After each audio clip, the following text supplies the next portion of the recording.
Bonjour, c'est l'été, il fait chaud, le ciel est bleu, ce qui remonte le moral et fait un bien fou.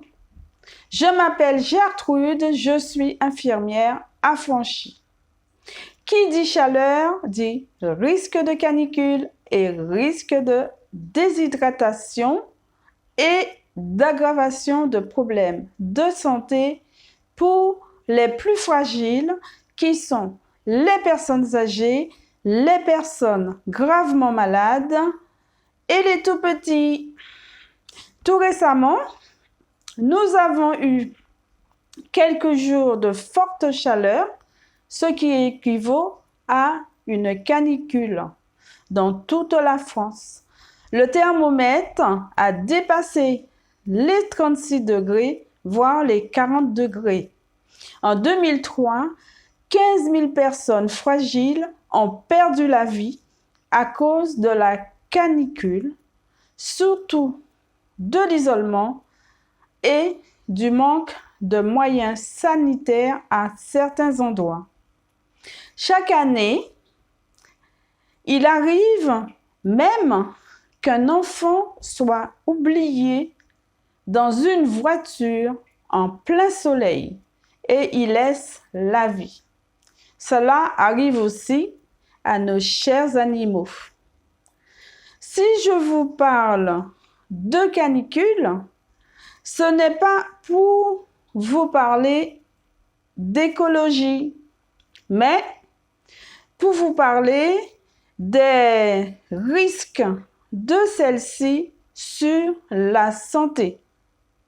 Les fortes chaleurs peuvent avoir des effets néfastes sur l'organisme, comme un épuisement, une déshydratation importante, des coups de chaleur.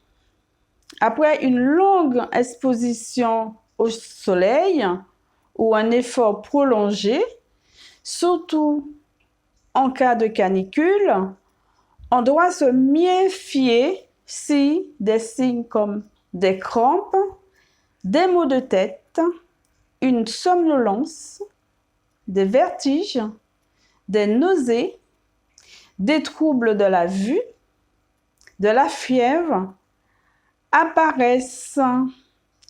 La conduite à tenir pour éviter toute aggravation est de se mettre et de mettre les personnes les plus fragiles au repos, à l'abri, c'est-à-dire dans un endroit frais, à l'ombre, et de boire et de faire boire des jus de fruits frais coupés d'eau.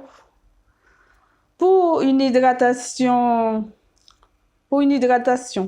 s'il y a perte de connaissance, précédée de vertiges, de nausées, de troubles de la vue, en cas de forte chaleur, bien sûr, surtout chez les personnes âgées, il faut allonger la personne dans un endroit frais et la faire boire. En cas d'insolation liée à une exposition au soleil sans protection sur la tête, ce qui se manifeste par des maux de tête, de la somnolence, des nausées, de la fièvre, parfois des pertes de connaissance, il faut mettre la personne à l'ombre, l'asperger d'eau, utiliser un ventilateur pour brasser de l'air dans la pièce où se trouve la personne. Si la victime d'insolation est un enfant ou si la personne a perdu connaissance, il faut appeler les secours médicaux pour une bonne prise en charge afin d'éviter les conséquences des effets des fortes chaleurs. Vaut mieux prévenir en s'hydratant tout le long de la journée, en se protégeant du soleil avec un chapeau, surtout pour les tout petits. Baissez les volets pour garder le frais à l'intérieur. Utilisez un ventilateur pour brasser l'air.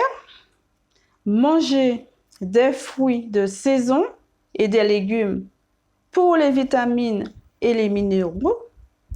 Buvez de l'eau, 2 litres par jour. Évitez les plats trop salés comme les charcuteries et les plats cuisinés, car le sel favorise de la rétention d'eau et les jambes lourdes, surtout en cas de chaleur. Évitez aussi de boire de l'alcool qui lui est cause de déshydratation, en cas de forte chaleur bien sûr. J'arrive au bout de ma vidéo. Ma vidéo est terminée donc. Je vous souhaite un bon été rempli de joie. Veillez les uns sur les autres. Si vous avez des personnes âgées, isolées dans votre entourage, portez-leur une attention discrète et solidaire. Pensez à mettre un pouce si ma vidéo vous a plu et à vous abonner. À bientôt. Portez-vous bien. Au revoir.